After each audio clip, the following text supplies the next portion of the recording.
Dollar. Dirt and money, no soul. Had to go and get it, ain't no time to kick it. Got a stack of flip for my foes. Dollar. Please tell me you can hear me. Don't turn your back and don't neglect me. Just let me know if you need me. Dollar. Let me watch out for my partners. Keep my money long, get my team strong. Let me run away from my problems. Yo, what's good, original crew, man? We're back today with another body cam, man. Today's body cam routine welfare check leads to horrifying discovery. I hate the welfare check joints, bro. You know what I'm saying? Because it's always something. Yeah, for a body cam joint. Yeah. You already know ain't nothing good's come from these at all. Well, honestly, majority of the body cam somebody, you know. Yeah. Unfortunately. But I wanted the story behind it, though. Hey, make sure you check out the links in the description box. Down below. You already know where to go. If you want to first support, all you got to do is check out down below. Also, if you enjoyed today's visuals. Like it with a thumbs up. Hey, man. Let's get it. Let's check it out. Let's see what's about. You ready? I'm ready. Let's go. What's up, dude? You go. Why do I have you? I'm telling you, she ain't gonna get up. Police are at the home of Norma Carricker after receiving a frantic call from her son. He was heavily drunk, but managed to say enough. Someone ran out of the house, and he heard his mother scream. Police department. Ma'am. Oh, shit. Norma was already dead, strangled with a bungee cord. We're need some other units to clear the house. This looks like a homicide. You might want to get a canine track started. Somebody ran out the back door. In the days that followed, detectives would uncover an extensive list of suspects, each with their own dark motives, jealous exes, hidden family secrets, a lucrative life insurance payout, and even a decades-old family murder, turning this seemingly simple welfare check into one of the most twisted homicide cases the town had ever seen. That's a lot, man. Because you're our only link to information. Without you, we have nothing. She had an escrow, millions of dollars. Harry did use up my mom, for her money, and I even said to her one time, you're going to end up dead. Then the kids would blame me because they know I didn't like them. Said it was so good, make you want to slap your mom. I'm gonna kill them all. Woo!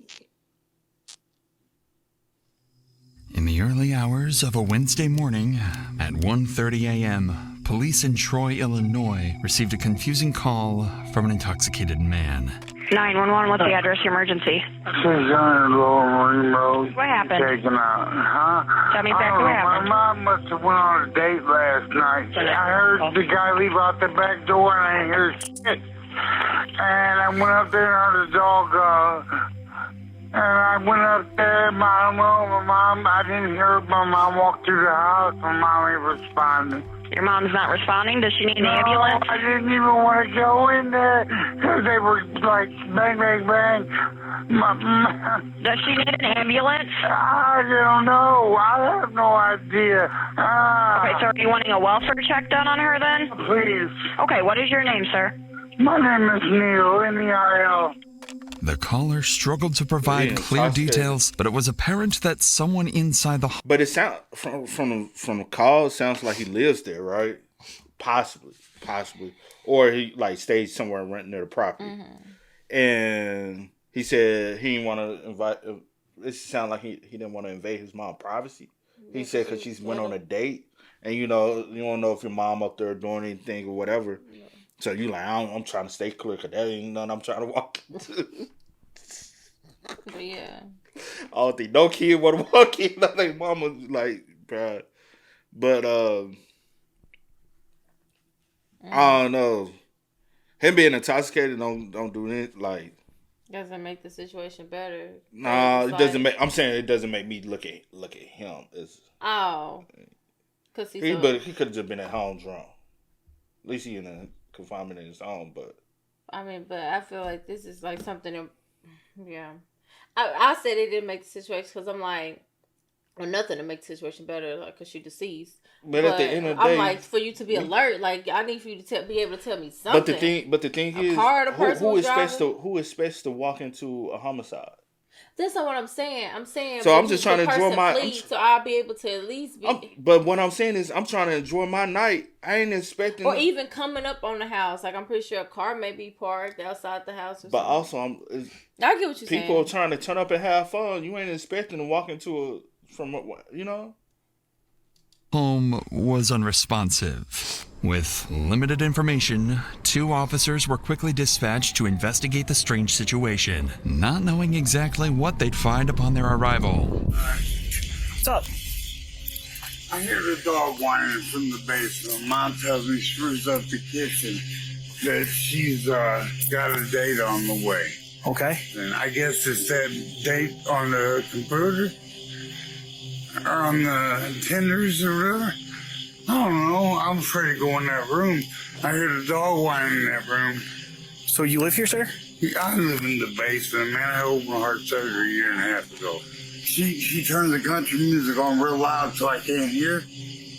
So she did that? My mom does it every day. Blast it. Some old thorough country music. Because she misses her husband or whatever, but she's bringing guys into the house. They have sex with them. So unfortunately, she can't do that. We can certainly check on her, though, and make sure she's okay if you live there. Please. Certainly. Man, the dog is whining. So you live in this house, though? I live in the basement. Okay, so you live here. That's all I needed. Man, I'm not... The dog is trying to get out. Well, I tell you what, how about this? How about you go see if you can get her to come out here before we go inside? Clearly intoxicated, Neil struggled to explain himself. It sounded like his mother had a date over, but he failed to clarify what was wrong. Despite their uncertainty, officers followed Neil inside, completely unaware of the gruesome murder scene they were walking into. And then he said she'd be having multiple men over, like all the time. So it'd be hard to, you know what I'm saying, distinguish like exactly who. True. Because you know Unless he you got a text message from the last man, I guess she's talked to see if they have. Yeah. Because he's in the meetup or basement. He's something. trying. He like I don't try this. I just stay here because I had open heart surgery. I'm still in recovery process. I ain't trying to intrude on my mom. Let her do her business, and she turn the music up so I don't hear anything. Yeah. What's up, dude? You go. Why do I have to go? I'm telling you, she ain't gonna get up. Okay, but you can hear her? She's not a word. I pushed her a couple times. She's bleeding out the mouth. She's what? Bleeding out the mouth. She's bleeding out the mouth. I like that. Police department. You said she's got blood coming out of her mouth? I said, she's not. They call her name. I won't. Ma'am.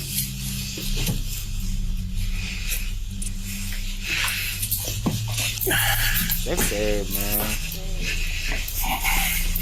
You want me to tell you what's even more devastating? Because he's intoxicated. It sounds like he's drunk.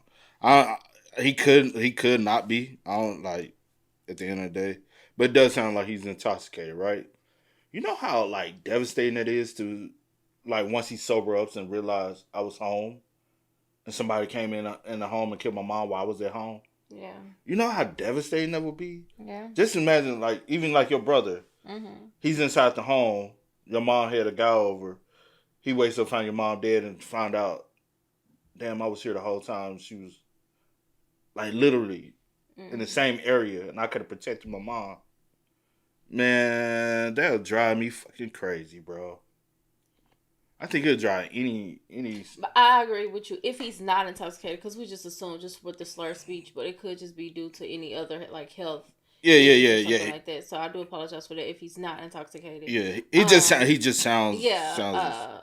My brain just went there first because. But anyway, but even with that, I wonder this night did she have the music blasting like she normally do, because it will still make it kind of hard to hear kind of what's going on upstairs. Yeah. But I'm just saying. No, I definitely get what you're saying. I agree with you. You don't have to repeat it. I agree with you. But I'm just saying, I just wonder if she did.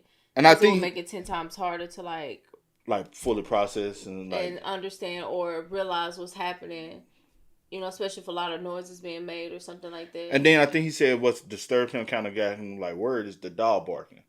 Yeah. He said because the dog kept barking. I guess if they didn't have a dog, he probably still wouldn't even know. I heard a guy. Oh, shit. Officers stepped inside to find Neil's mother, Norma Carricker, lying unconscious on her bed with a cord wrapped around her neck. And you know the first person they're going to look at? It's him. It's him. I mean, and that's protocol. Like, you the only one in the house at this moment that we're showing up, so we have to, like, look at you, question you, rule and he you out, with also with him being a slurred speech or anything like that. It's like, you know. Yeah. It was clear she'd been strangled, but Officer Alex quickly realized something else. She might still be alive. Hey, pop him, detain him. Where did that guy go? He went out the back door. Right now, let's do your take. 146, can you roll out here? Listen, you're just being a table.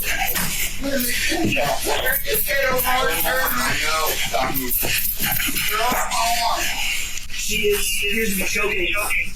Somebody strangled her. I'm putting him in my car. I'm gonna go look. Welcome me. Welcome me. As Neil was detained and removed from the scene, Officer Alex immediately began performing CPR on Norma. She wasn't breathing, but her body was still warm, indicating she had only recently stopped breathing, and there was still hope she could be saved. Hey, LT. Yeah. Come here real quick. She's still warm to the touch. Somebody strangled her. This is homicide, man. So we have not cleared the rest of the house yet. Okay. I'm gonna keep working on her. The son's intoxicated. He said somebody ran out the back. No description. We have him detained in the car. He's in the car? We have him detained. Okay. I don't know. He said she had somebody over here, but he said that she was just talking to him a couple minutes ago. She's warm. Okay. No pulse. Not conscious, not breathing. Officer Alex continued performing CPR for over 7 minutes, desperately trying to save Norma's life. Paramedics soon arrived and immediately took over, continuing life-saving efforts. At the same time, officers scrambled to search the property for the man Neil claimed had fled the scene. A K-9 unit was dispatched to track any trace of the mysterious suspect. You might want to get a K-9 track started. He said, somebody ran out the back door. He's intoxicated. It looks like somebody wrapped a bungee cord around her neck. Okay, where was Jude at when you got here? He was outside. We contacted him. Just a towel.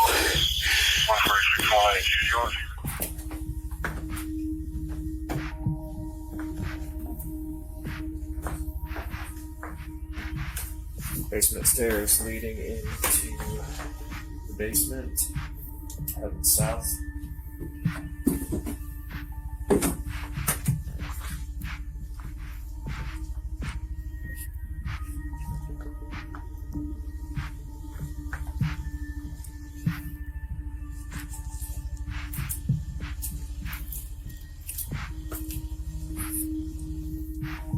North back door.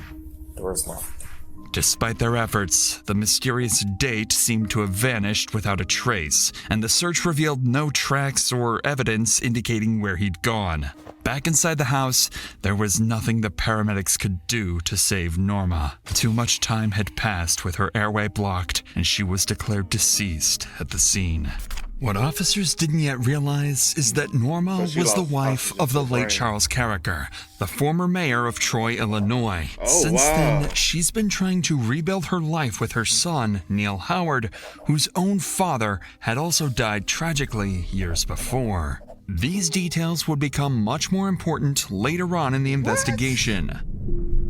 But for now, officers had no immediate clues to track down Norma's date, so they brought Neil to the police station, hoping his sober recollection might help clarify exactly what happened. Initially, investigators believed they had a clear-cut case. Either Neil Howard was responsible for his mother's murder, or the unidentified date she spent the evening with was. But they had no idea Neil's interview was only the tip of the iceberg, and soon they'd uncover others close to Norma with strong motives to see her dead. But before we get to that, have you ever wondered what your ancestors were really like? My heritage is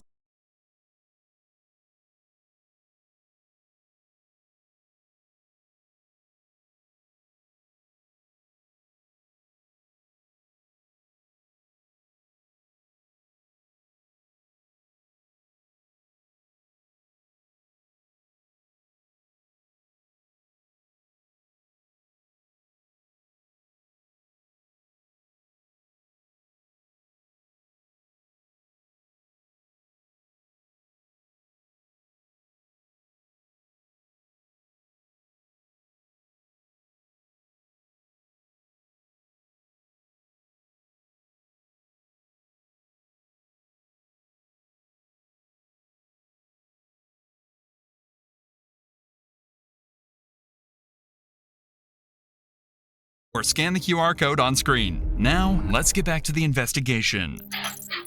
Hey, Neil. What am I doing here, man? You were calling my kid? Here's the thing. You are our only link to any information at this moment. But we have to get the So search. you know, actually, I'm going to the front room, and now I'm going to the wrong room. We have to get the search warrant done before we can do anything there. Okay? Why am I here? Because you're our only link to information, Neil. Without you, we have nothing. I need you over here, though. Right? Sorry, Okay. Dad. I'm great. Yeah, just I'll get you a bottle of water. Just it's fine. I'll get it for you.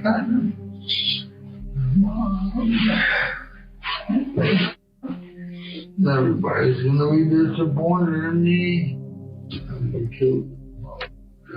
At the station, Neil's severe intoxication prevented detectives from reading him his Miranda rights or questioning him. They had no choice. Which is true, So right? he is intoxicated. Okay, I didn't. Yeah, but which I is didn't true. wanna assume. You can't read because he's. Because he won't fully understand. So that later. Go ahead, my bad. No, you're good. Choice but to let him sleep it off overnight, hoping he'd be sober enough later in the day. By morning, police were back at Norma's home, preparing to speak with family members arriving at the scene. Until now, investigators only had Neil's unreliable story to guide them. However, this would soon change, as officers would unexpectedly cross paths with their next prime suspect. So we're gonna let the coroner come out and talk to you too. Okay. Okay, kind of explain a little bit about Is more my about. mom deceased? Yes, ma'am. Okay. Yes, ma'am. Is my brother in jail? He's being talked to right now about because he lives here too. So we all just woke up and we all just kind of, Neil blew my phone up last night. And so I just kind of had a feeling. Something What do you mean he blew your phone up? on Facebook. He told me that. Please, mom had a guy over. Oh yeah, he's intoxicated. Oh, to spruce up the kitchen where my earplugs. It was gross radio so loud. I came out to show her where her drink was and some things wrong. I'm scared to go. Please.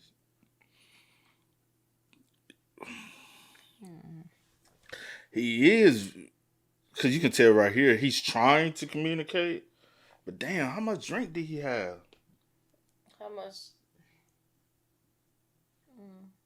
And then mom wants you to clean the kitchen up while she had somebody over. Or did she ask you earlier to clean up the kitchen? You finally got around to doing it. But at 12 a.m., almost 1 o'clock in the morning. That do sounds weird. And then I'm saying like he might be one of those who maybe works during the day. But or maybe he typically sleeps during the day, work at night, and this is off day. So say for instance, because I used to work night shifts. Once you get on a routine, on my off days, I still slept during the day up at night. Because it doesn't immediately switch on your off days where you can be up during the day, sleep at night. You get in a routine. Or he could be, he don't work. I'll get around to it when I get around to it. Typically, I like to clean while mom sleep, and then I'll clean up the kitchen while she sleep, so I won't be bothered. So we want, grown people living at home. This was the day it happened, right? Yeah. He said he had his earplugs in. It was gross because mom. I ain't trying to hear my mom with her dudes, he know every time she playing her country music, it's a guy over, they doing what they doing, so he got his earplugs in. I'm giving it off that. I was just saying, like with the timing, it's just like everything happened kind of fast because the 911 call was placed at 1:30 a.m. That was the only thing. I was like, whatever happened like right after this. That's what I was trying to get to.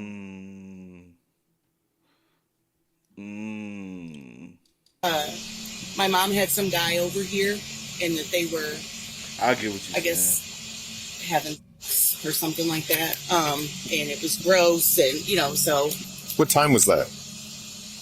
1:30. But I just wanted you guys to know that there's probably a bunch of people on their way right now to, my sister's coming, Neil's girlfriend's coming. So, how'd you get alerted to this today? What exactly happened? I got a call from my friend that lives in this neighborhood back I don't know why you blurring her. We can see her right here. here at 5:50 a.m. I guess she was It's maybe clear on her way enough to for me. work. And she called to see if everything was okay. So there was a bunch of police at my mom's with caution tape up. Okay. Who was that? Who called? Her name is Lori. She came. When was the last time you talked to Norma? And then y'all blur her out, and I can still see her. What were you doing with the blur effect? It's pointless. Honestly, I haven't talked to her. It's been probably, I don't know. It's been several months. When was the last time you talked to Neil? It was last night before I went to bed. What time was that? Probably around 11. Between 1 and 2, I missed a gazillion calls. And then I woke up just to You trying to call everybody. I couldn't get any call and answer, and I got a and we just said we were just gonna meet here. That's what was going on. She said he texted you? Yeah, he was freaking out. He's like, I can't get her to respond what I do. You know. Do you mind showing me those texts, please? He said that he couldn't get her to respond.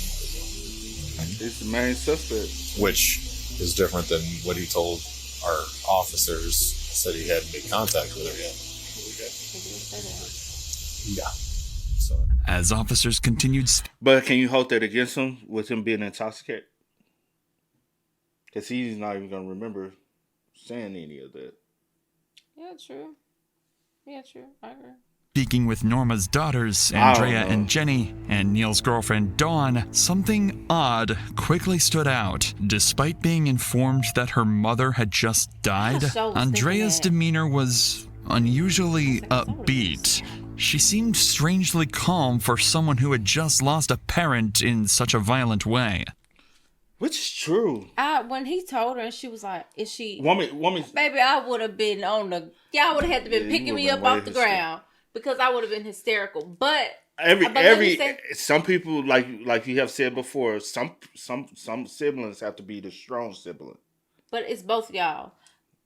Also, unless let me say this unless before y'all relationship is a little strained, or unless y'all suspected Neil to do this one day, because y'all was like, because when she approached you, was like, let me guess, he's in.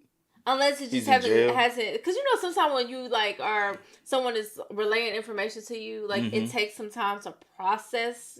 People process things a little differently.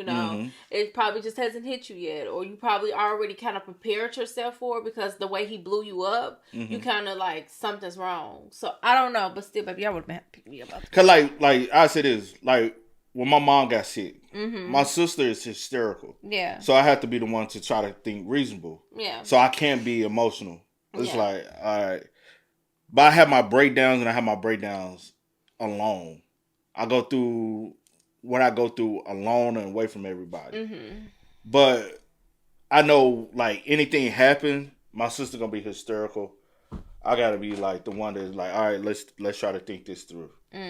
But when I'm away from everybody, I have my breakdowns. Nobody's there to see it. Nobody, and I'm just and I have to deal with it. But it's but around everybody else, yeah, all right. Let me be the one to try to relay the information. Yeah. Let me be the one that can clearly think, because Lord knows my sister, bro, she's the older one, but Lord Jesus, something happens, I'm getting she mad, pissed off, sad, emotions going choo.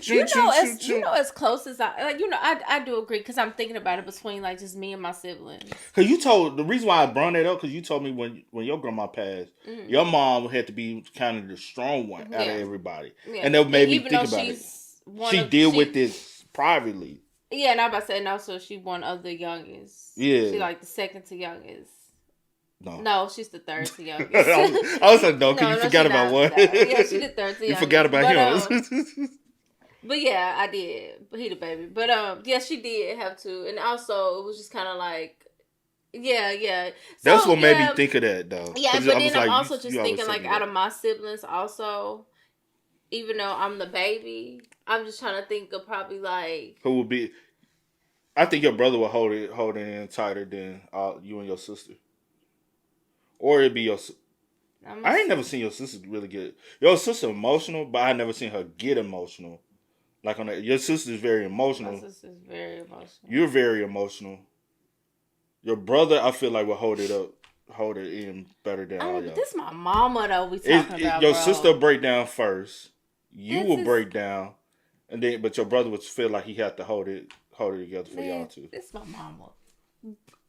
You just told me my mama is gone.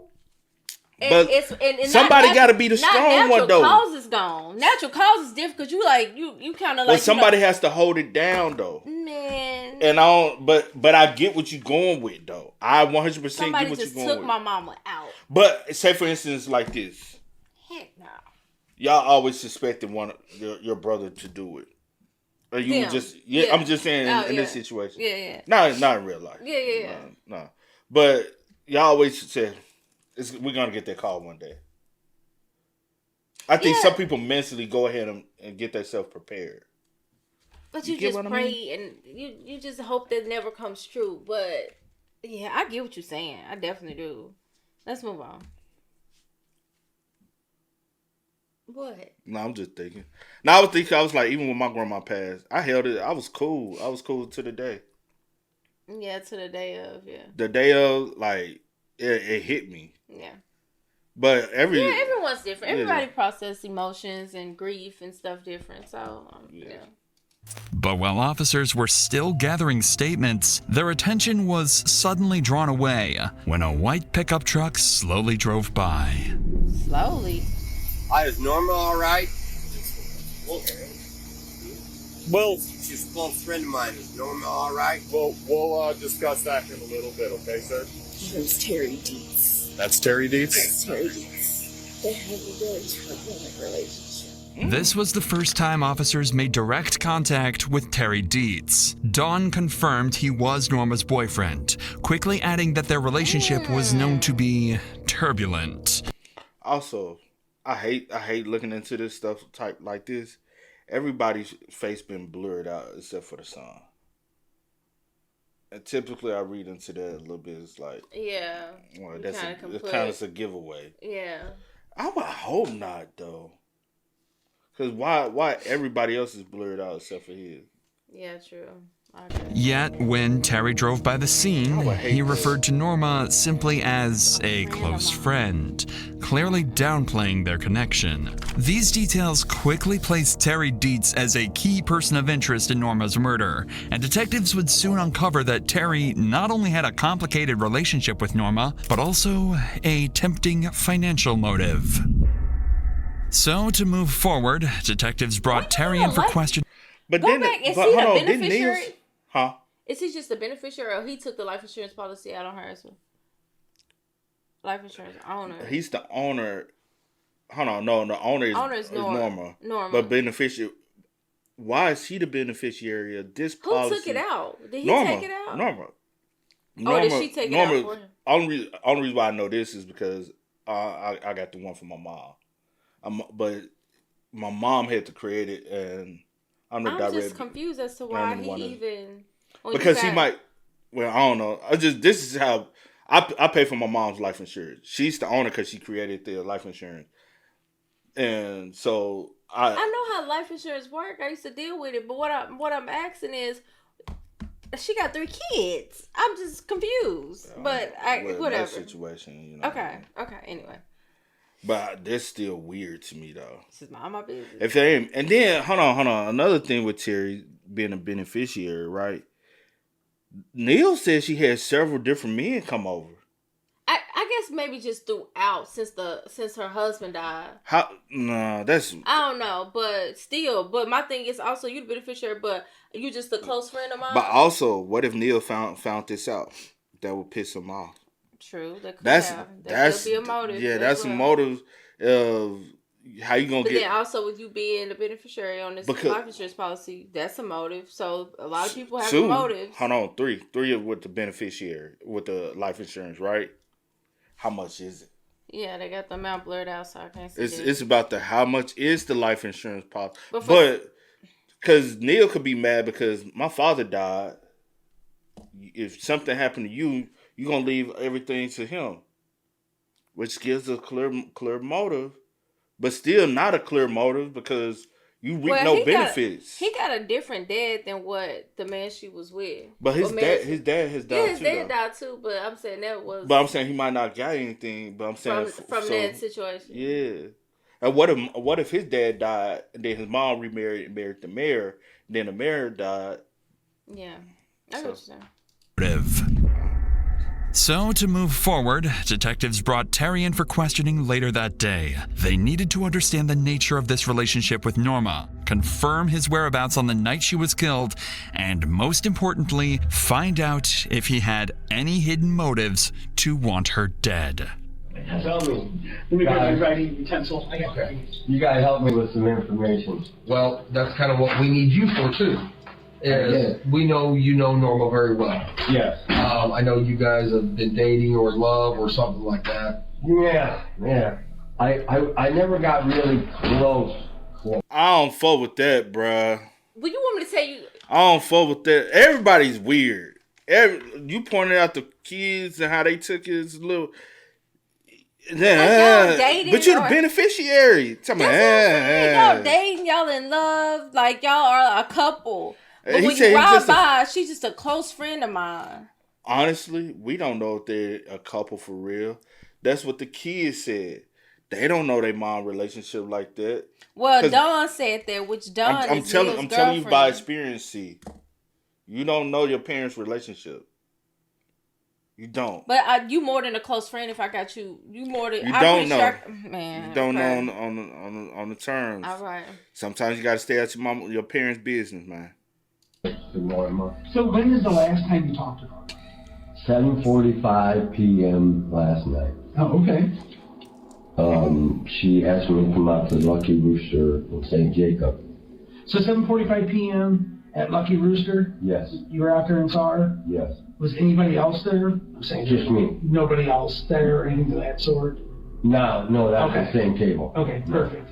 No, not even at the table. Like, did it look like there was a guy hanging out at the bar, like he was trying to hit on her or talk to her or anything of that sort? Oh, I didn't notice. Okay, that's you. So she didn't leave with nobody. There's nobody else there type of thing. Terry told detectives he'd seen Norma earlier that evening at her workplace, the Lucky Rooster. It wasn't much, but it was the first solid lead detectives had about Norma's final hours. However, something about Terry's demeanor caught detectives' attention. Terry seemed strangely calm, almost detached, despite learning that Norma had just died under suspicious circumstances hours ago. This lack of emotion would soon make more sense when detectives asked Terry about Norma's will. Do you know if she had a will or a life insurance policy or anything of that sort that you would have been a beneficiary on? Yes, I am the beneficiary on New York Life. Okay. What is it? How much? What is it? You said it's New York Life. Is it her life insurance? It's a life insurance policy. On Norma? Yes. Okay. This question wasn't asked at random. Detectives had already zeroed in on a critical piece of information Terry wasn't aware of. After his suspicious interaction with officers earlier in the morning, detectives took a closer look into his relationship with Norma. They quickly discovered Terry was the sole beneficiary of one of Norma's life insurance policies, and that just hours after learning of her death, he had already contacted the insurance company, urgently inquiring about collecting the $14,000 payout. And the timing couldn't have been more suspicious, as Terry's call came shortly after he drove past the crime scene and asked officers about Norma's condition. With this revelation, Terry Dietz quickly became one of the prime suspects in Norma's murder, alongside Neil Howard, Norma's volatile son, and her still unidentified date. Conveniently, once Terry started feeling the pressure, he began pointing fingers elsewhere. I told Norma so many times that he needs to find another place to live. I told her, he's going to end up killing me. And why did you say that? He would get irate. I saw him get irate, this was several months ago, at Norma because she wouldn't give him any money to go get booze. She said, I'm done doing that. I'm not going to give you any more fucking money, and blah, blah, blah. And he blew his top. Terry wasted no time deflecting suspicion onto Neil Howard, characterizing him as an aggressive, violent alcoholic. Detectives saw through Terry's tactic right away, but this next statement would actually force detectives to reconsider Neil as a serious threat. Is there anybody else you think of that we should talk to? Hey, you probably ought to talk to this person, or hey, this person. Somebody we wouldn't know or would miss, or hey. That would kill Norma? Well, that would even know anything about Norma, or they could relate anything to do with Norma. As I sat there this morning, I was thinking about, going through records and stuff, and what them kids would blame me or accuse me of, because they know I didn't like them, because of the way they treated their mother. They were very mean to their mom. Well, what do you know about her son with them now? Well, I know she had a lot of problems with him. If I will, let me start with what I know. He killed his dad. Supposedly it was self-defense. Terry's claim here wasn't just a defensive reaction. It was a troubling fact that would compel detectives to end his interview and shift their attention. Gotta go to ball dropper. I was wondering how the dad died. I was too. That's how the reason why I kind of mentioned it earlier. I was like, the dad died. I was like, supposedly because he said a tragic death. She remarried the mayor. When I said he died, I was like, hold on, all these motherfuckers died. I'm like, that's a little weird. How did the mayor die? That's what I'm wondering. Terry died. I mean, what's the dad name? Terry? No. Who's Terry? Oh, that's. I'm sorry, confused names. Neil dad died. His name Neil too. Oh, his name is. I think. I don't know. Hold on. Yeah, his name. No, Neil's father. I don't know his name. Neil's father died. The mayor now has died. Now his mom has died. That's a little strange to me. But I don't know. I ain't want to put nothing on him. But I was just like, that's a little strange, bro. I said I'm gonna stop jumping to conclusions. The only conclusion I'm still is everybody being blurred. Everybody's blurred. Right. So it's just kind of obvious, right? It ain't obvious. It's just. It kind of. It could be a trickery of the thing, making you lead one way and then maybe boom. So. Maybe that's what they want. On November 21st, 2005, in Mesquite, Texas, Neil Howard shot and killed his father, George Howard. Wow. According to Neil, the two had been drinking heavily and arguing throughout the day. The fight escalated when George fired a round inside the home. Neil claimed that during the struggle to take the gun away, it went off, striking his father through the eye and killing him instantly. Neil was 26 at the time. He called his sister Andrea, who urged him to contact the police. He always contacting Andrea. He always contacting people right after he do a crime. Andrea what Gini, the fuck? And is that why Andrea wasn't surprised? Because I said they probably always.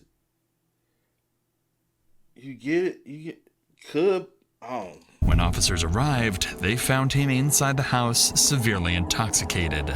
Neil insisted it was self-defense. He was arrested and charged, but the trial ended in a hung jury. Eventually, Neil was acquitted and the case was closed. Now, suspicion hung heavily over both men. Neil's violent past was undeniably troubling, and without corroborating his account and locating Norma's date, detectives couldn't clear him. Similarly, Terry's quick presence at the crime scene and his suspiciously swift attempt to claim Norma's life insurance meant detectives needed to thoroughly verify his alibi as well. Detectives needed to keep a close eye on both men for the moment and focus their investigation on identifying the mysterious man Norma spent the evening with. Fortunately, Terry had given detectives a crucial lead when he mentioned that Norma was working at the Lucky Rooster on the evening before her death. So to verify this statement, officers visited Norma's workplace to speak with her co-workers and collect any helpful information. When officers arrived at the Lucky Rooster, they discovered something crucial: surveillance cameras that had captured footage from that very night. What detectives saw on those recordings would open an entirely new set of questions. On the evening of September 12th, 2021, 2023, surveillance footage captured Norma Carricker leaving the Lucky Rooster with an unidentified man. This footage marks the beginning of Norma's last known movements. Approximately 30 minutes later, Norma and the same man were captured by cameras arriving at the Timeout Bar and Grill. Footage showed them spending roughly an hour inside, talking, drinking. Was she just with Terry? The same night? Almost. Mama was a player. She said, "Hey, don't play. I just crushed a lot." Because I know he said he last spoke with her at 7:45. At Lucky Rooster. I didn't know she date. I thought she, because he said You didn't know she worked there. She worked there because he said she told him to come meet her there. I'm thinking they just meeting up for some drinks. I didn't know she was actually working there. And that's how she meeting all these men at the bar. At this bar. Okay. And that's why so many different men are in and out the home. And appearing comfortable in because the son said she meeting all of them on Tinder. She's not meeting them on Tinder. She's meeting them at the bar. each other's company before leaving together. It was the last time Norma was seen alive. But the son don't know that. With a bungee cord used to strangle Norma, detectives quickly concluded this murder was personal, possibly a crime of anger or jealousy. They speculated that this mysterious date could have turned violent for some reason, strangling Norma and fleeing before police arrived. The absence of forced entry further supported Neil's story. Detectives now urgently needed Neil's sober recollection to identify and locate Norma's date. After several hours in custody, Neil Howard was finally sober enough to speak with detectives. They needed his recollection to gain some clarity. Without it, they had no way to identify Norma's date or determine Neil's own fate in the investigation. She called me, usually expect her about 8:30, and she said she's going to have company. And I heard my mom's voice, and I sit there in the bed and I'm listen. I heard them banging off either the headboard or the dresser. Is that where they were sex at? Yes. Okay. And then I heard her saying, "You ain't gotta leave. You ain't gotta go." And it wasn't because of me making noise. I didn't hear that, and I get up and check to make sure that the back door is closed. And that's what you did? You went upstairs to make sure it was closed? I went upstairs, I heard the dog whining in her room. And did you go in there? No, I didn't open her door. Her door was closed? I went down there, I was like, "Wiener, come here. Wiener, come here." And you said the door to her room was closed and the dog was outside of the room? No, the dog was inside, but the door was cracked. My mom wasn't hollering, or my mom wasn't answering. My mom's a very boisterous person. Right? And the way it went silent was eerie. What made you decide to call us? Because my grandma had an incident with my uncle that they try to say he sat with his ex-wife type thing. Right from the start, detectives noticed Neil's story wasn't adding up. On the 911 call, Neil implied he had already found his mother unresponsive, but now, in the interview room, he insisted he didn't enter her room until officers arrived. Neil would continue giving fragmented accounts throughout the interview, struggling to clearly recall important details. But in between his confused recollections, he suddenly brought up another man, someone he claimed was actively manipulating his mother, Norma. She got a guy, I'm gonna tell you this guy, I threatened this guy. Terry was his name. And we... Remember Terry did say one of them kids will try to blame me for her if she come up dead. Mm-hmm. Terry did say that. I'll say for Neil, he never said he went and checked his mom. He said she wouldn't respond to me. He could have been calling out her name, whatever. If he, you know what I'm saying? That's all I'm gonna give to that part of it. I'm just letting you know where my head at. But that doesn't necessarily clear him. You know what I'm saying? Mm-hmm. I ain't got definite proof to clear anyone at this point, to be real. Even the daughters. Because y'all could have came over, committed the crime, not going to answer the phone because, you know. But they're not on the scene and they haven't shown anything to make you look at them. Yeah. But you don't rule anybody out. Only thing I'm like, those straps, because the type of straps she was killed with, if there's one, there's another one. And I'm like, is that a one-off strap somebody got? Or typically they're going to have another strap that's similar to that. My dad has a plethora of them straps, so that's why. And I'm like, if you could trace down the strap, you can and try like do a search. You possibly could, because that basement was very like cluttered. Yeah, it was. And I'm like, typically also people who have those straps have trusts. I don't know. I'm just saying. I was like, I'll trace, go down the raft of the strap, try to see. Also fingerprints. We can lift off some fingerprints from the strap. And she pays her. She don't need to work 3 jobs. Tom Parker took care of all that. She has no bills. This guy, every day, she just was on his side to sue my other sister for 30 G's. This guy runs around town. She's supporting this guy. You just know his name's Terry? Terry. Though the details were disjointed, Neil seemed upset with Terry Dietz, the same man already under suspicion of Norma's murder, accusing him of taking advantage of his mother, draining her money, and turning her against the rest of the family. Neil's anger towards Terry further confirmed detectives' existing suspicions, giving them even more reason to closely scrutinize his involvement. But by now, Neil had been at the station for several hours and was becoming anxious, demanding to leave. Detectives still didn't inform him of his mother's death, and holding him any longer without explaining why was becoming difficult to justify. It was time to deliver the tragic news and brace for Neil's reaction. No, I gotta give my sister where he wants. This is gonna ruin everything. Everybody think I want to let her down slow.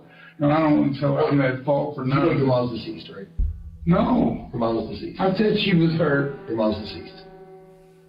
So that's why we're making this into what we need to have you around available for us, okay?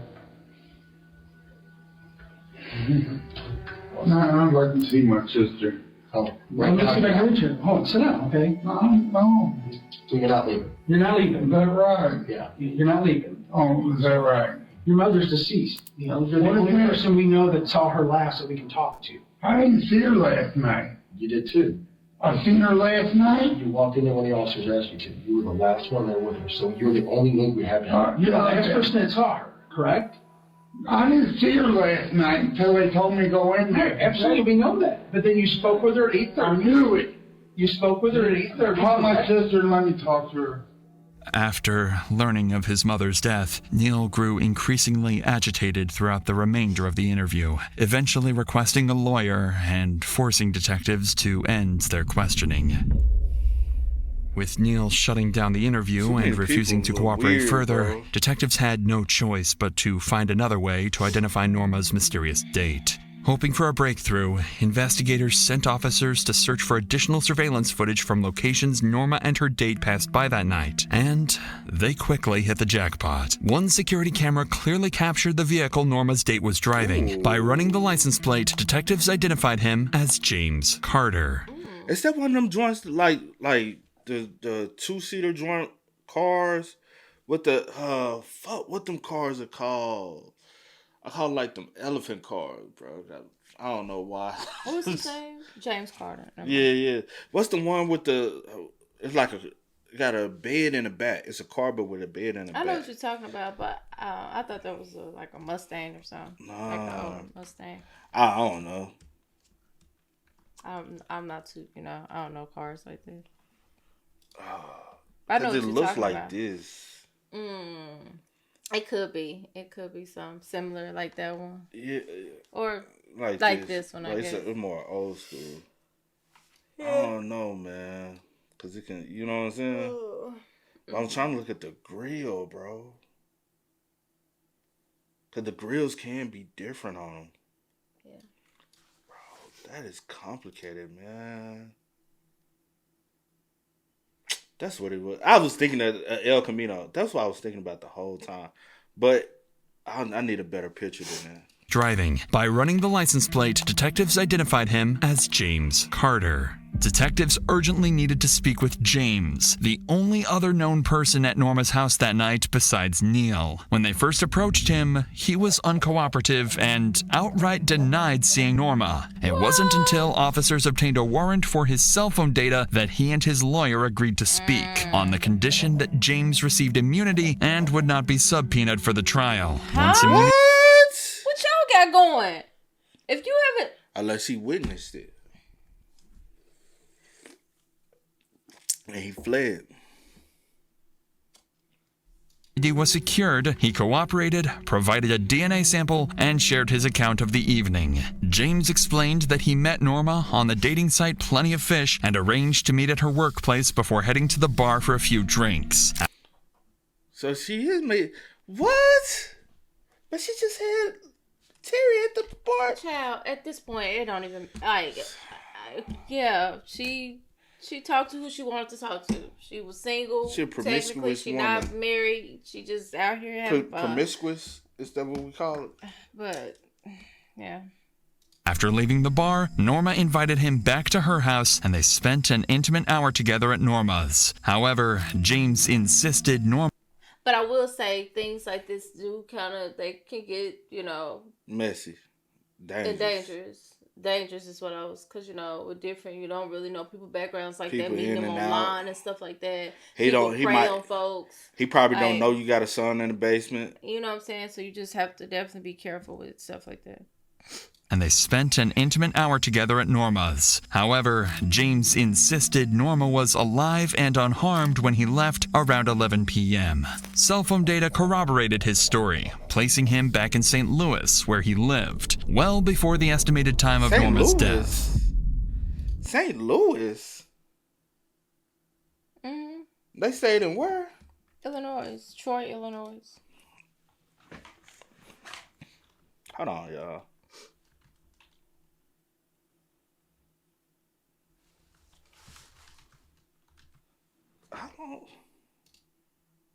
That's what I thought. I was about to say, I feel like it's about a 30-minute drive. That's 23 minutes, yeah. Okay. Yeah. Damn. I always forget St. Louis is like depending right on where, there, bro. Yeah. Because the reason why I was like, I'm thinking, because I've been to St. Louis several times as a kid. I ain't been back since I was been an adult, but I've been back. Oh, they literally right across. Mm-hmm. With James Carter officially cleared, the investigation was narrowed to two suspects, Neil Howard and Terry Dietz. Both men had means and opportunity. Both shared complicated, deeply rooted relationships with Norma. But without any physical evidence, detectives couldn't solve this with timelines alone. They needed a clearer understanding of Norma's personal life to pinpoint which of the two suspects was more capable of killing her. To do this, investigators brought Who would be more? Honestly, with a situation like this, either one. Especially when, for one, money involved, the first thing you do is go try to collect. So, that's weird as hell. I just think that's weird unless you just, like I said, everyone's weird. Everyone moving a little weird. But also with the son, you just, and first of all, what if you got angry about something? Keep in mind you intoxicated. You was intoxicated also when the situation with your dad happened. Like, it's just a lot. Like, you just can't say, just can't rule anyone out. Norma's daughters in, Andrea and Jenny, as well as Neil's girlfriend, Dawn, hoping their insights would single out the likely killer. However, these interviews would instead reveal a hidden detail from Norma's personal life, one that would turn the very people brought in to help into potential suspects themselves. Sorry. I greatly appreciate taking time to come and talk to me, so I'm in the patience. And then just, like I said, my biggest issue is, I love my mom. Me and my mom have always been super close. But Who's the suing? Terry guy came in and... Who's suing? Because you remember they said one, Terry... not Terry. Neil said my older sister is suing my mom for $30,000 or something. I don't know which one the oldest. He has just totally broken her down. So, do you think Neil could have enough of an issue to hurt your mom? I don't put it past him. Especially when he's drunk and drugging and, I mean, yeah. Tell me a little bit about what's been going on with your mom. She was so in love with that man, it's sickening. You know, and just my mom's relationship with Terry meant more to her, you know, than the relationship with her daughter. Well, and I guess what I'm saying is that Terry just uses my mom, you know, for her money and calls her fat, and, you know, she just lost a bunch of weight.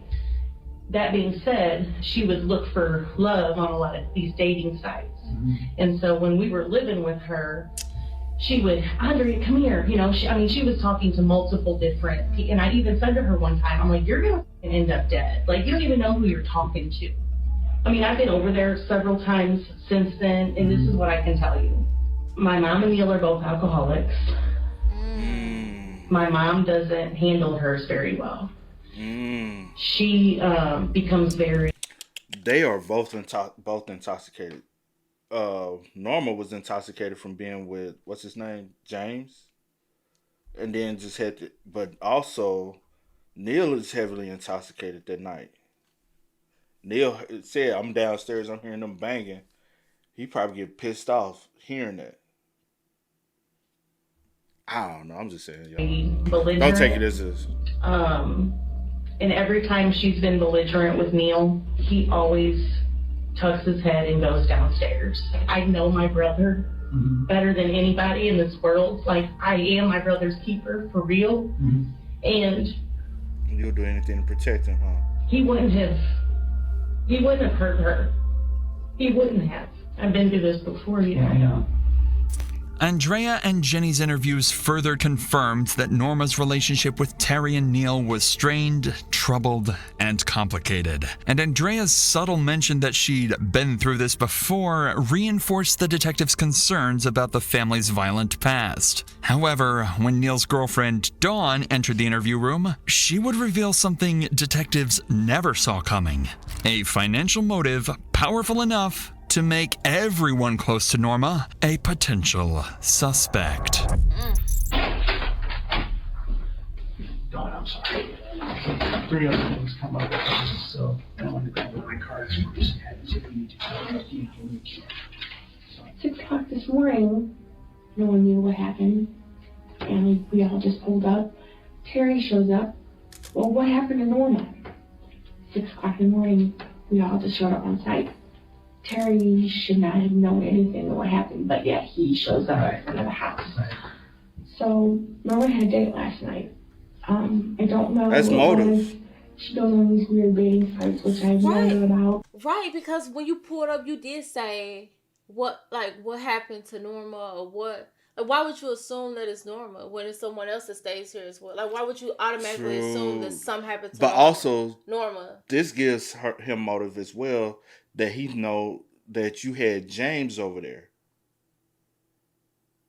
And that's the reason why, well, y'all in a relationship. Hold on. Y'all, because they know him to be, they know their mom and Terry to be in a relationship. Yeah. That's what they... Yeah. Because Andrea said she stayed there for a little while. Yeah. But when they asked, y'all was in a relationship. And then when you pulled her, oh, she's just a close friend of mine. So you now you ain't claiming me, but you were the beneficiary of my life insurance policy. You calling about the money. You showed up on the scene, but somebody who shows up on the scene cares. But I'll say, hey, y'all in a relationship.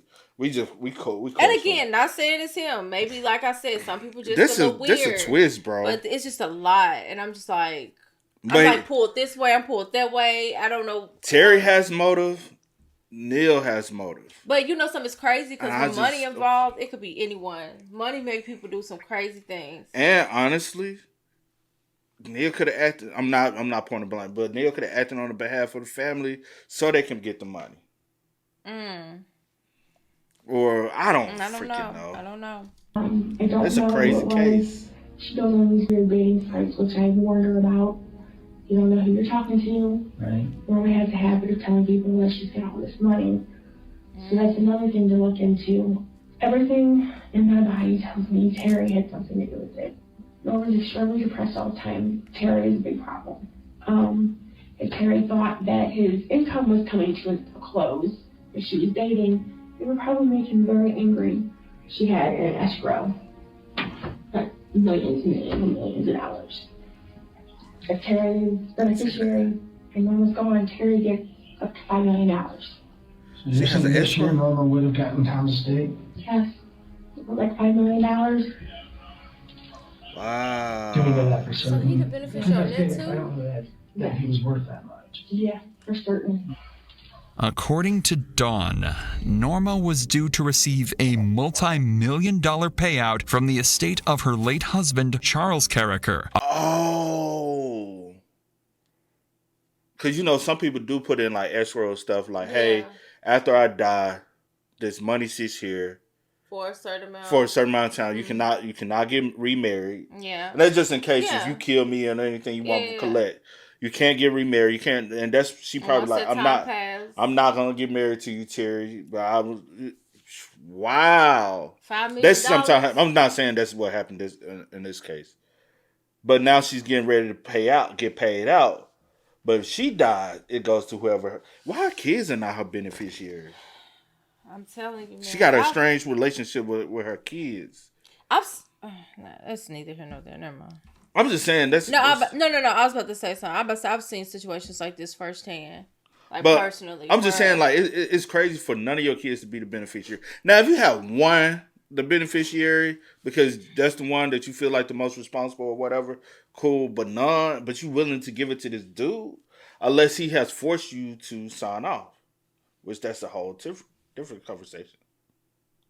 A former mayor of Troy, Illinois, and a longtime local businessman. This revelation changed everything. Suddenly, anyone close to Norma who knew anything about the money had a potential motive. Neil Howard, her financially dependent son struggling with alcoholism. Terry Dietz, her ex-boyfriend known for financial manipulation. And even her daughters, Andrea and Jenny, who stood to inherit a life-changing sum. With the suspect pool rapidly expanding, detectives began preparing to closely examine everyone who might benefit from Norma's death. But before they get to that, they caught a lucky break.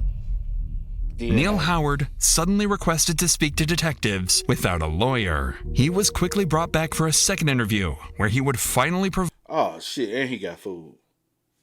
He got pizza, Yeah, about to go ahead and spill everything, huh? Provide detectives with some clarity, or so they hoped. My mom, she comes home from one job. She works like 3 jobs. She's a sugar mama to more than one guy. Do you know these guys? I know of one, but somehow she going online and meeting guys, random guys coming in and out of the house. That's gotta be tough for you as her son. I usually gone. I usually leave or I'm in bed. I'm asleep. I didn't even see her yesterday. She goes from one job to the other. And my sister was supposed to come by and take me to her old house, which is in Troy, to clean it, to make sure it was clean because she was showing it. My sister didn't have shown up. I can hear my mom upstairs. She comes in, changes shirt, changes shoes, and gone. She usually calls me when she's leaving her other job to ask me if she wants anything to eat. She called me later than usual. She called me, you can look at the phone, she called me at 9:30, I believe, about 9:15, and says... You said 9:15? About that time, 9:30. And she said, I've got to have company, which that means you can't make a noise, don't make a peep. Don't go upstairs, you're not there, basically. I said, all right, so what, I gotta hurry up. She said, just take all the clothes off the kitchen table and throw them in the laundry room. So I took all the clothes and threw them in there, and I pulled the door as close as I could, so nobody would see what was in there. So I didn't see her drop her car off, but when I went back downstairs, I heard the car door. I can hear it from the basement. Can't see nothing because the windows are real high. I called my girlfriend one more time and I said, so no chance of you coming. She broke her foot last week, so it's hard for her to drive. And I said, no chance you coming tonight? And she said, baby, I can't, but you got me all day tomorrow. And I started sending her like love songs and that. And then I called my sister again, wanted to know why she didn't show up and what am I supposed to do about dressing. I'm giving her away on Saturday. So I didn't want to wear a tuxedo or am I wearing dress clothes? No answer, so I bugged her for a while. According to Neil, at around 10:30 p.m., he heard the sliding door slam shut, indicating Norma's date had left. While this matched James Carter's statement, it didn't explain why Neil waited almost 3 hours before calling 911, claiming he'd found his mother unresponsive immediately after someone had just left the house. Those missing hours were critical to solving Norma's murder, and the detective was about to put Neil's timeline under intense scrutiny to extract any major inconsistencies in his alibi. Were you drinking last night? I was. What'd you have to drink? Like you'll see, I got a big jug. It was probably sitting right there by my phone. I drank that on that jug 2 days. So I want to go back to, I want to understand this a little bit more. Why this particular night did you decide to go check on her? If that's a normal... I went because I heard the back door. So you can hear the sliding back door over the country music. So I could hear her talking to the dog.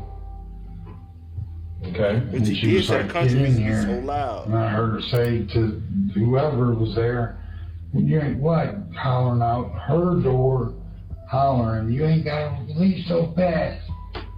So when you cracked the door to let the dog out of your mom's bedroom, could you see your mom? I thought she was sleeping. So then why did you call the police? I called my sister and I called my girlfriend first. If your mom sleeps face down in between pillows with a blanket over her, what made you decide to call the police? If that's a normal thing. The dog was crying at the door. This was the first major inconsistency in Neil's story. He was now admitting he'd entered his mother's bedroom and seen her covered with a blanket, completely contradicting his earlier claim that he didn't go in until instructed by officers. But rather than immediately calling him out on the lie, the detective decided to take a more subtle approach, carefully empathizing with him and probing the complicated dynamics between Neil and his mother. The goal was simple: to encourage Neil to reveal why he hadn't been fully truthful about that night. You don't have a car, and to me, I guess where I struggle, and I feel bad for you, I do. I think that you got dealt a shit hand, because you poor guy, you've been through hell and back with health issues, and then you have to live in this basement. Oh, the sewage, the gross. Yeah, and then on top of that, you're expected to be quiet. Every time your mom brings a new man home, and you have to sit there and listen to her have sex. And I tell you right now, I would be upset. This is a known fact. You can ask my sisters. You know, they're telling my mom is dangerous. Your mom's dangerous? No, these random guys. Well, yeah. Yeah, but you know what, man? Sleeping in a basement, putting on earplugs to avoid listening to your mom have sex, and have random guys coming over and listen to country music real loud. I mean, Neil's acknowledgement of the tension between him and his mother was exactly what the detective wanted. A grown man, financially dependent, stuck at home while his mother dated other men. Neil... And he was jealous that she was taking care of him. She was shoving out money to him when she can be giving me that money. Mm-hmm. I ain't gonna hold you, that's one of the dangerous things to do. Is have your grown-ass child dependent on you. That's the reason why when I be like, hey, y'all are grown, 18, such and such age, you're grown. You got to start, like, letting that titty loose. They got to get off the titty sometime, bro. Got to wheeze them out. Go get you a job. You know what I'm saying? Go get, you know? Eventually, a man got to be a man. You can't continue to feed it. Because you got to realize he was living at home. He was living with his pops in Texas. Then that happened. Where he fled to. back on with his mama. All he wanted to do was get drunk. Also, let's be real. He was so drunk that night, he called his girlfriend. Now his girlfriend don't come over. He's like, fuck. He's emotional about that because he's sending her love song. You blowing up your sister. Blowing up my sister. My sister not answering my call. Now I'm getting mad. Why she don't want to answer the phone? Since she was supposed to come over. He's y'all drunk. Supposed to do something. Hold on. He's also drunk. Yeah, it's just a lot. He in his feelings. Mm-hmm. Now mama upstairs fucking. And I can't get me none. I got to hear this all the time.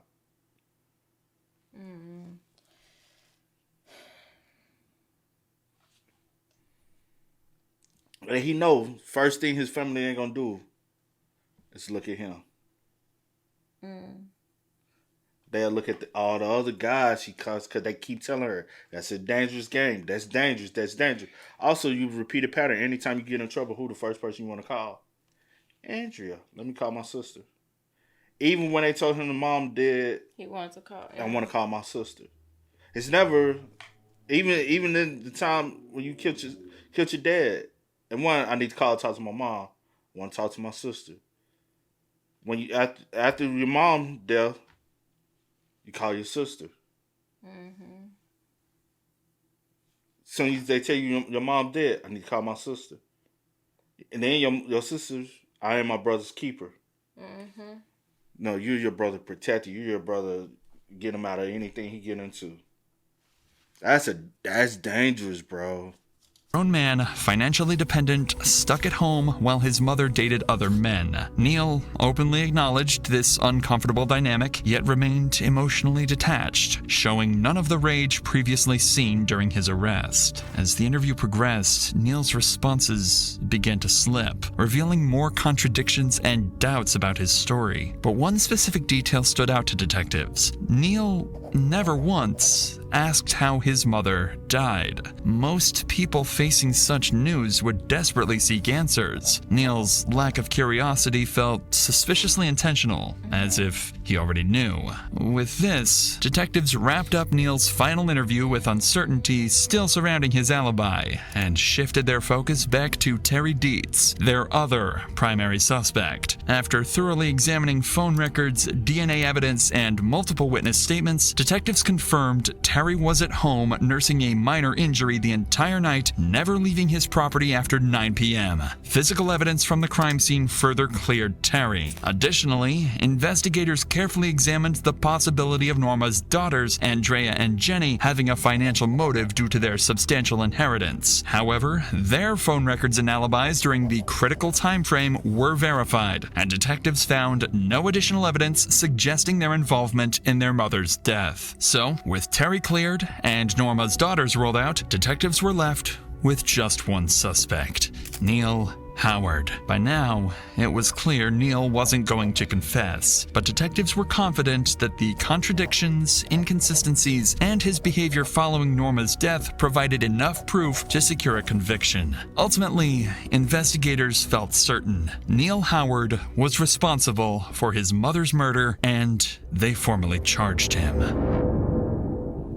You think this was a case of I can get away with it once, I can get away again? Possibly.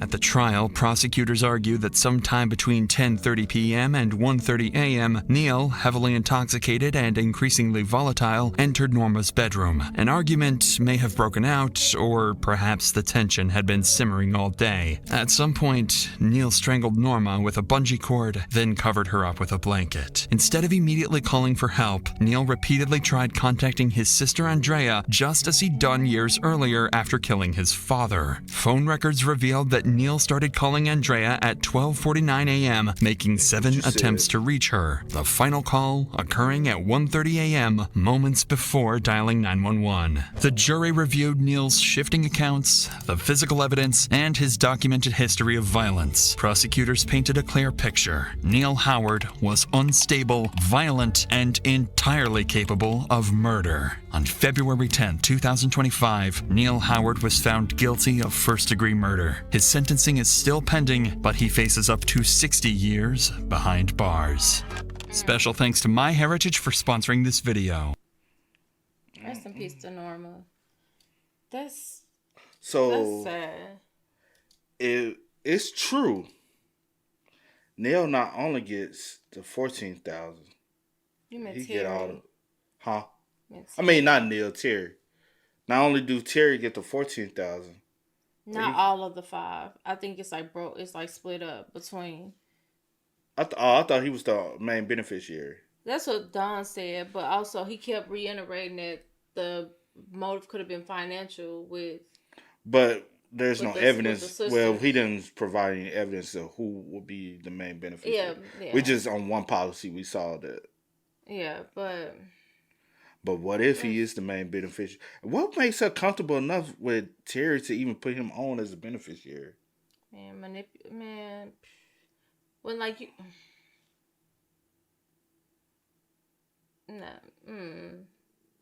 because I understand everybody's situation ain't the same, but like I know someone like around, older woman where she's very, when it comes to men, like different men do anything for him. When she get a man, she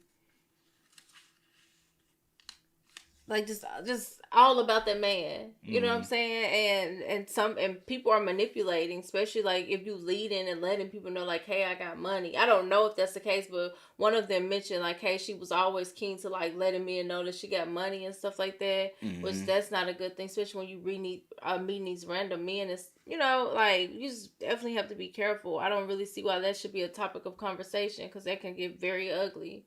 But yeah, I still don't know about Terry. I still don't feel like, it's with him as far as like, because I don't understand why he was a beneficiary, especially you don't even want to claim her as your girlfriend. You know what I'm saying? Or I don't know what the case may be, but just crazy from the start. It's just sad all around. Again, rest in peace to Norma, because yeah, that's sad. Yeah, for sure. Hey man, y'all spend most up. Okay, I'm sorry. I just couldn't imagine taking my own mom out. Well, a lot of people do just, so. That's crazy. I don't know. I ain't never did it. I ain't never wanted to do it, but a lot of people do it. So okay. Anyway, I guess it is possible. So. Yeah. Selfish reasons though, but like I said, he was in an emotional state, drunken in an emotional state. He took out his father, so yeah, he's capable of doing things that most people feel as though they're not capable of doing. Hey.